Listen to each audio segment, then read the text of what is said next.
Well, why the big secret? People are smart. They can handle it. A person is smart. People are dumb, panicky, dangerous animals, and you know it. Imagine you're inside your home, in your bathroom, your kitchen, or just wandering around, just living life. Then you see it.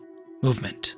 Tiny, minuscule. You wouldn't have seen it if you weren't looking at that spot in particular. It's a spider, skittering on the ground, or dangling from a web, or frozen in place as you seem to acknowledge each other. It's just there. What now? Maybe you jump, shriek, immediately crush it underfoot. Or do you quickly move to get a container or hope it doesn't move much, scoop it up, take it outside? Or do you let bygones be bygones, go back to what you were doing and ignore this one little interloper? Or perhaps more importantly, what would you want to do? Are you the kind of person who wants to give them a second chance at existence, or the kind who wants to protect and ward your home from any and all invaders? Are you the kind of person who sees the utility in keeping them around, or who want them to do their thing, just maybe not here? Who are you, and who do you want to be? The spider doesn't know any better. It ventures forth in search of what all creatures need, food and shelter. As the world grows colder, they dare to venture into these great structures of our own creation. The spider is simply trying to survive like any creature within nature. But what we do, what we choose to do, what we instinctively do, who are we when faced with an opportunity to decide the fate of something smaller than us, less than us? Anyway, this is a video about prey.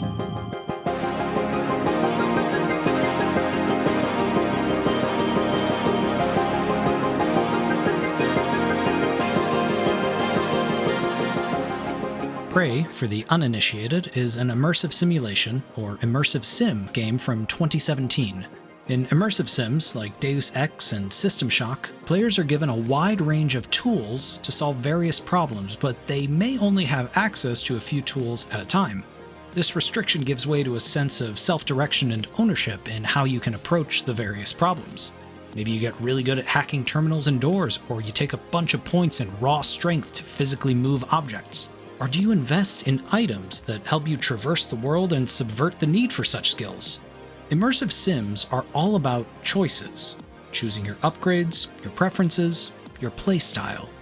Prey is no different. Upgrades can be acquired and crafted to unlock various skills, both traditional and alien, to assist in your mission. Speaking of, short version. You're on Talos 1, a space station orbiting Earth's moon. Hostile alien entities have invaded the station, and you need to blow the station up to prevent the aliens from spreading and reaching Earth. Oh, but were it only that easy. Prey is all about choices, in both gameplay and narrative, sometimes intertwined with one another. Who we want to be, who we are, and who we ultimately end up becoming. Let's get into it. Walk with me a bit.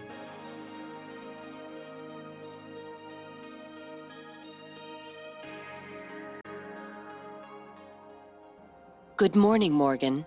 Today is Monday, March 15th, 2032.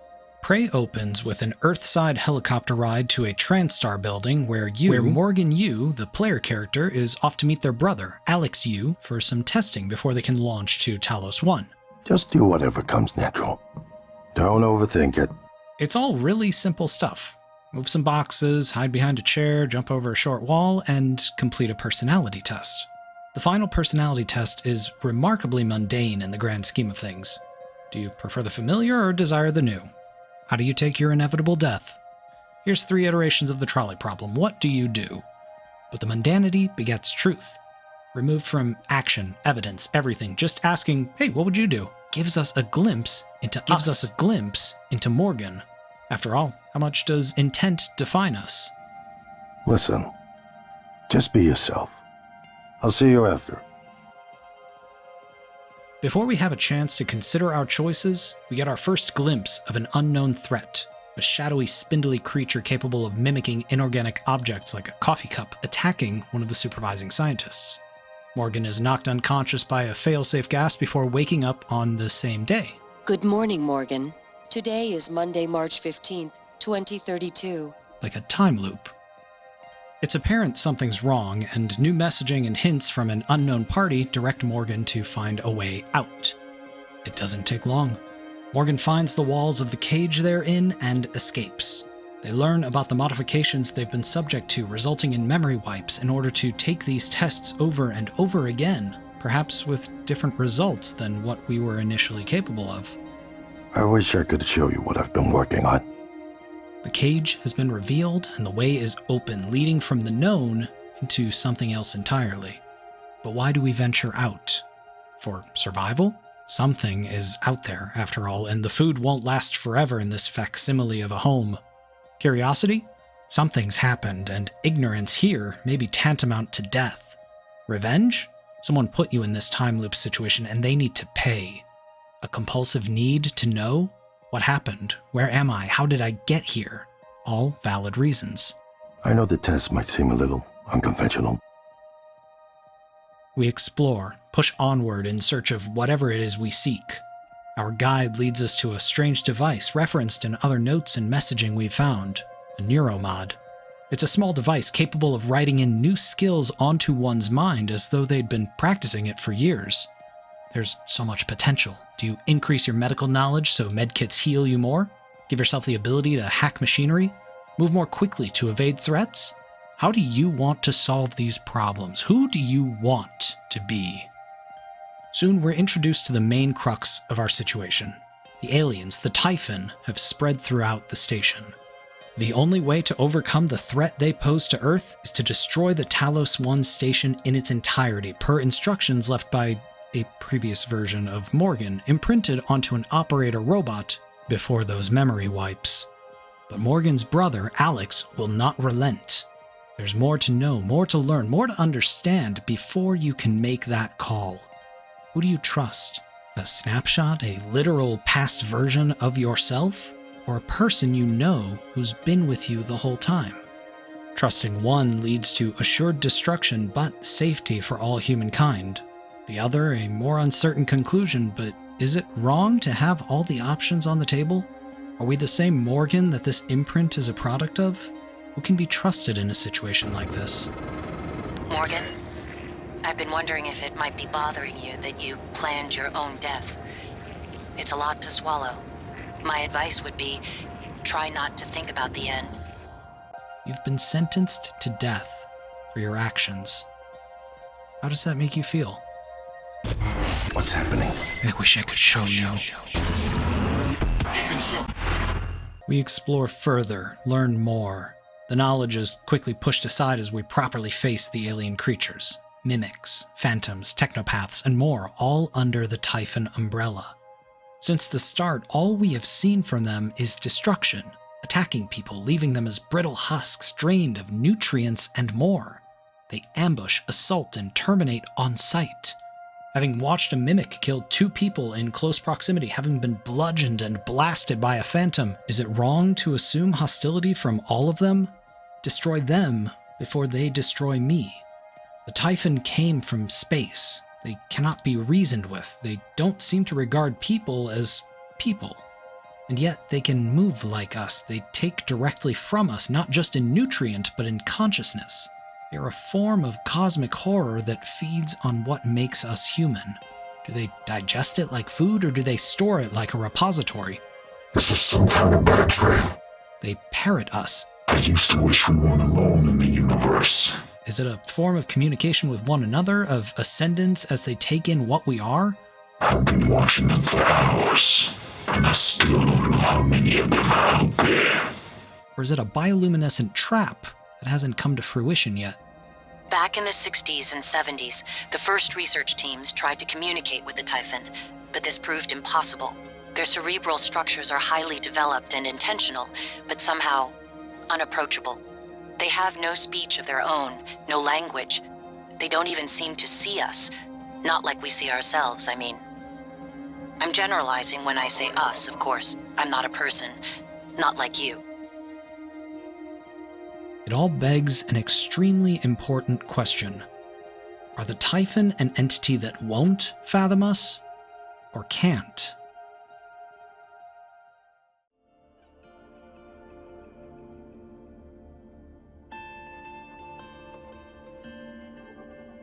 For the second act, players are sent on various assignments throughout Talos 1. restarting various systems, performing repairs, fetch quests for questionable individuals. All this in order to ultimately gain access to both arming keys to prime the nuclear reactor and destroy the station. On paper, it's a simple process. Go here, go there, fix this, reboot that, bingo bongo, here's the arming key. But between the beginning and the end, we come back to choices. How are we going to proceed from point A to point B? More importantly, how are we going to deal with the flood of Typhon standing on that dotted line? It isn't long before you recover a psychoscope, a headpiece that allows its user to scan and archive data about a creature's neural maps. The same way that TranStar would scan human connectomes to create neuromods on human skills and abilities, the psychoscope permits its user to interpret Typhon neural maps and make their abilities available to Morgan. Now, along with being able to hack computers, you can create kinetic bombs with your mind. The Typhon are extremely powerful and only seem to grow more powerful the more time passes on the station. Guns and wits may permit survival, but when given the chance, why shouldn't we use their powers against them? Everything from fire and lift traps occupying and controlling inanimate objects in space, explosions and rays of energy conjured from a thought. It would even the playing field, give us an edge in this fight against an insurmountable and ever-strengthening foe. But there is a cost. Injecting these Typhon-based neuromods grants Morgan these powers, yes, but it also rewrites their biology with Typhon material. Machinery and defenses throughout the station will identify Morgan as Typhon and attack on sight. Any human who witnesses these powers will become terrified of or hostile towards them. It is a tragedy of forsaking our humanity, no matter what our end goal is. The fear is a simple, slippery slope. By denying humanity in favor of the other, we deny our humanity. Even amidst that fear, what if this is the next step? Are we condemning ourselves, humanity as a whole, by not utilizing this knowledge? You're planning a vacation. Go somewhere familiar you know you love? Or try something new? You know who you are, what you are. Can you hear us? Just be yourself. Rejecting the new cell lines, biting them up like an antivirus. Peppered throughout our various treks up and down Talos 1, between all of our skirmishes against the Typhon, we find various human survivors and circumstances. For each encounter, we must ask ourselves, is it worth saving them? A volunteer prisoner in a cage with a rap sheet for some objectively terrible crimes. But it's unknown who's telling the truth, the data or the prisoner. You can set them free or recycle them. An eccentric scientist stranded in a cargo box in space with oxygen running out. His name has come up a few times. Maybe a bit of a suck-up, unpredictable, but very loyal to Morgan. Might be a liability, but might be a helpful asset. But regardless, a person. An engineer, Morgan's former partner in another time, a different Morgan, a Morgan with memories, dying from her terminal illness. Her medicine is nearby, but not easy to get to. You've moved on, no need to waste time on her, right? There's a squad of survivors in a cargo bay waiting out a group of Typhon on the other side of impenetrable doors. The holdout won't last forever, but you can help them stand their ground and give them a chance. Or remove them from the equation entirely. There's a lonely survivor trapped outside. She will ultimately die, but she begs you to take revenge against the man who killed her partner.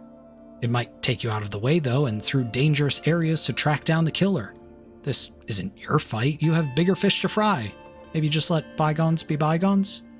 You can let a crewmate know the status of her father, another volunteer prisoner aboard the station. But you learn he was killed in a Typhon experiment, all sanctioned by Morgan. But it's a different Morgan, not you. Or you can delete the incriminating file, remove the proof, keep the crewmate ignorant, let them hold on to peace. Or would knowing be more of a comfort? I guess it won't matter in the end, right? You will never understand family. You don't even understand what it means to be human.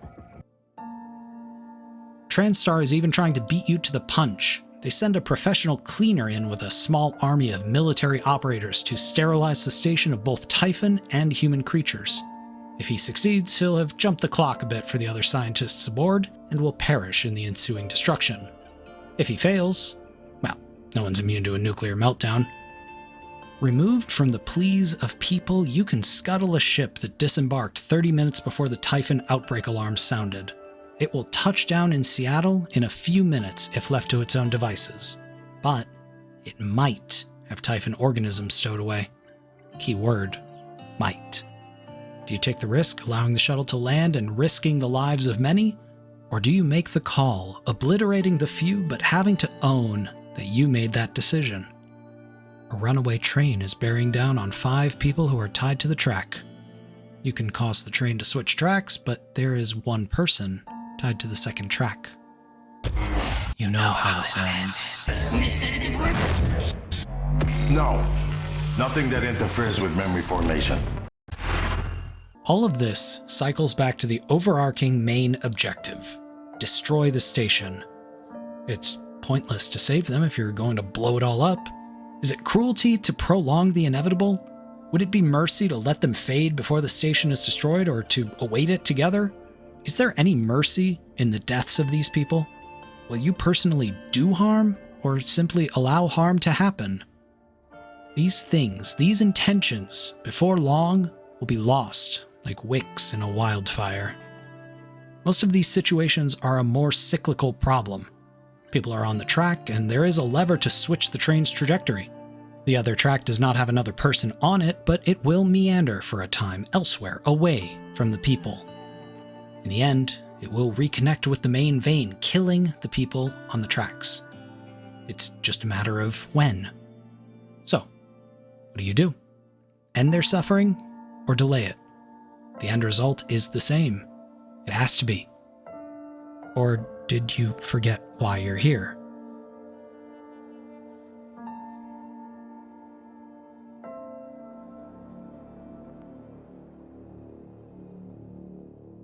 At the 11th hour, when he's sure you understand the scope of everything, Alex offers you a schematic for something he was working on with Morgan, pre-memory wipes.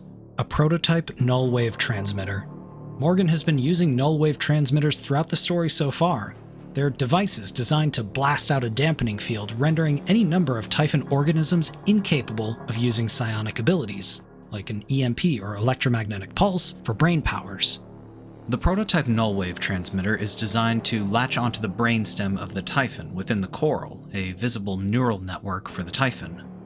Once attached, it delivers a null-wave burst capable of encompassing the entire station, effectively lobotomizing the Typhon network around the station. If someone had made you, then I suppose your truest self would be the one that fulfills whatever purpose your maker intended. I know who made me, and why. Did someone make you, Morgan? Were you made for something? If not, you'll have to invent your own purpose, or have none at all. Strangely, of all the things I know about you, I don't know what you believe. You have to decide, Morgan. Who are you? This changes the game entirely.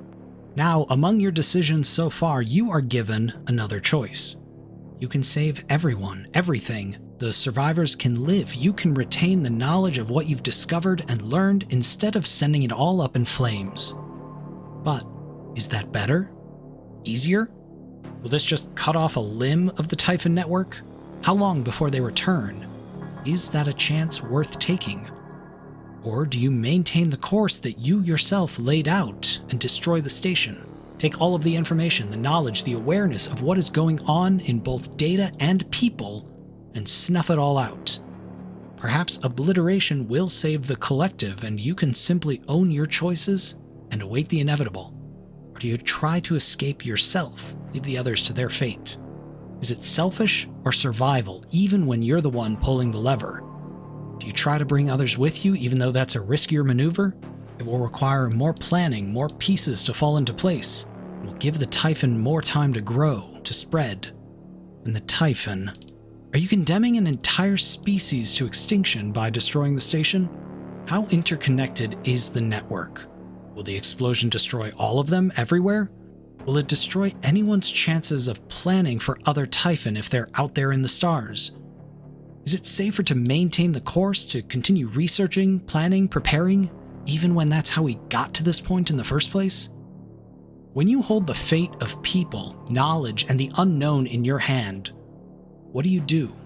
What's the right answer? Is there a right answer? You can cause the train to switch tracks. You can push the fat man, jump onto the tracks and do nothing. You can derail the train. But this isn't a philosophical questionnaire anymore. It hasn't been for a very long time. Only your actions matter. And you will make your choice. It will be flavored by the other choices you made. Who did you save? Who did you condemn? Who did you help? And who did you ignore? How did you get to this point? What was important to you and what wasn't? Who did you ultimately become? At the end of all things, I was left to wonder about the dichotomy of nature and nurture. Morgan's memory has been wiped, rewiped, and rewiped again so much that their original personality started to drift, hence the opposing endgame goals. Are their decisions and actions indicative of who they fundamentally are as a person, something deep-seated and genetic? Or are they aligned with what they learned and experienced through their time on the station, knowledge they gleaned, what they were surrounded by? Are they a product of nature or nurture? Is this a purely human phenomenon, or is it universal? Can it be universal? Look to the Typhon again and their immense, wide-reaching network. Are they many that make up one, or one that make up many? Can it be that something so vast has only ever known nature, what it inherently is? Could it ever change based on what it experiences? In the scientific sense, in what it can live through, in what it could learn, could the Typhon experience nurture? What is horror, after all, but that which we don't understand, or doesn't understand us? You better do something. The reconstruction is destabilizing. Hurry.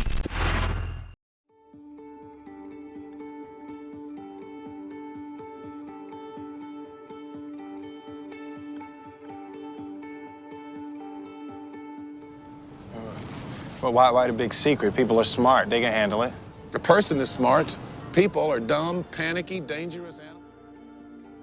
The Typhon network is the collective. It's people.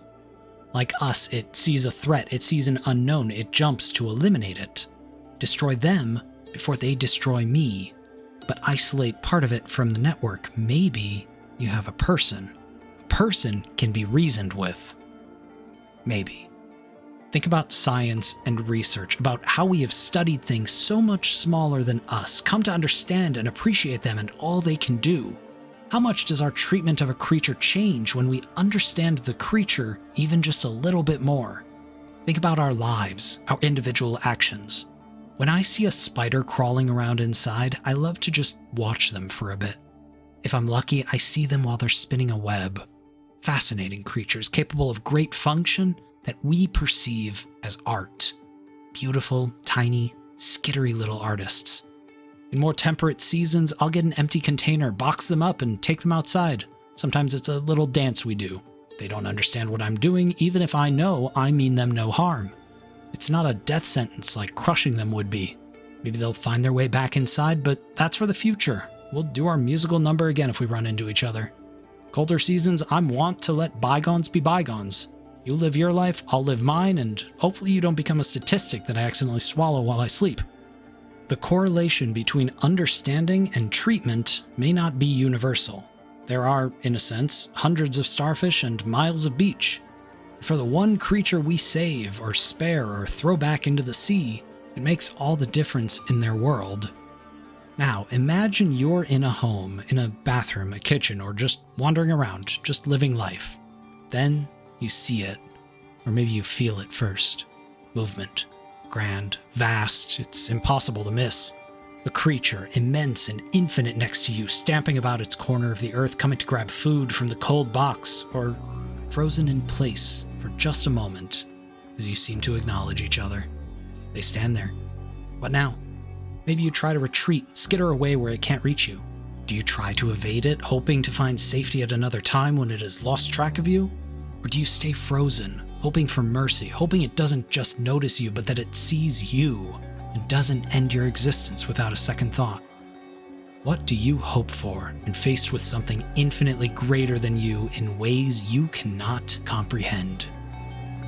In Prey, it is humanity so accustomed to looking down on other life that finds itself in the shadow of the Typhon, mired in something grander and more immeasurable than it ever expected. Prey does not end with whatever form of triumph Morgan has taken over the Typhon invasion. Alex and a number of operators come into focus. Humans have done the impossible. They've constructed a simulation so advanced, so realistic, that it's impossible to realize you're in a simulation. In essence, humanity has given the Typhon our shoes and made it walk a mile in them. The simulation was based on Morgan's reconstructed memories, designed to give the Typhon even just a piece of their network, a glimpse into our lives, our perspectives. You have been a Typhon controlling a simulated human. All of the situations, the decisions, the choices and trajectories were all just projections. Does that make everything it did a lie? Do the choices mean less for them having been simulated? Now, Prey enters its true endgame and puts all its cards on the table. Based on those decisions made throughout the simulation, the singular Typhon is confronted with one of two outcomes. If they went through the simulation on a rampage, killing humans or otherwise abandoning them to the station to escape alone, the entire process will be for naught. The Typhon's emotional quotient is too low or non-existent. But why would it turn away from what is at its core? Why wouldn't it be tempted with the familiar, with its powers, with what it knows? We know the thing would hurt us or kill us based on what we know of it. We would do right by removing it from the equation given the chance. Eradication in the face of annihilation is how we survive. It's how they would survive. This isn't the one. This is perhaps the most in line with the vastness of cosmic horror. It lacks empathy on a fundamental and cosmic level.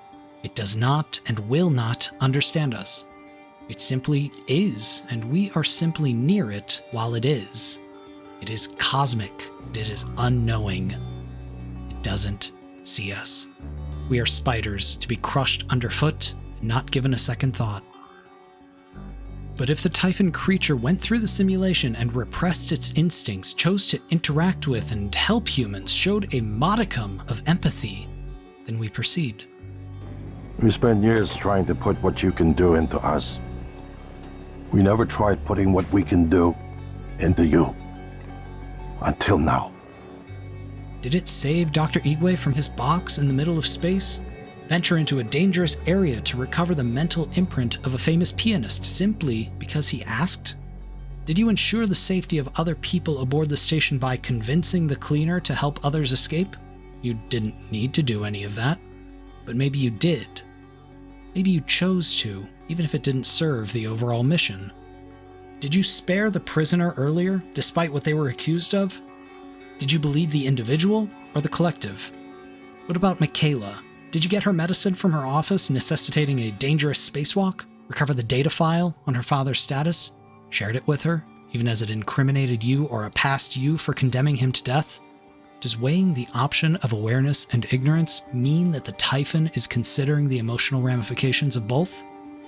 Then there's the group of humans holed up in the cargo bay. Did you help them fend off the Typhon pushing at the gates? Or did you kill them so you could just proceed? Did you manage to track down Danielle Show? You could have missed her entirely if you had mission blinders on. Did you take revenge on her behalf, tracking down and killing the escapee who killed her partner? Why? It involves a great deal of back and forth through dangerous areas, and it isn't your fight. You have bigger things to address. You are beyond that. The Typhon is judged. Each operator answers a simple question based on its actions. Would you let it live? Alex turns the creature around, shows them the state of Earth now, overrun with coral and overtaken by Typhon. No matter what Morgan did on the station, it didn't matter. The Typhon spread or came to Earth or found it, no matter how, they are there. Every choice made on the station, small and large, all for nothing in the grand scheme. None of them mattered, but you made the decisions. They must have mattered to you. I need to know if you see us. I mean, really see us. Alex gives the Typhon one final decision to decide if any of it mattered. Take his hand. Though there is another option.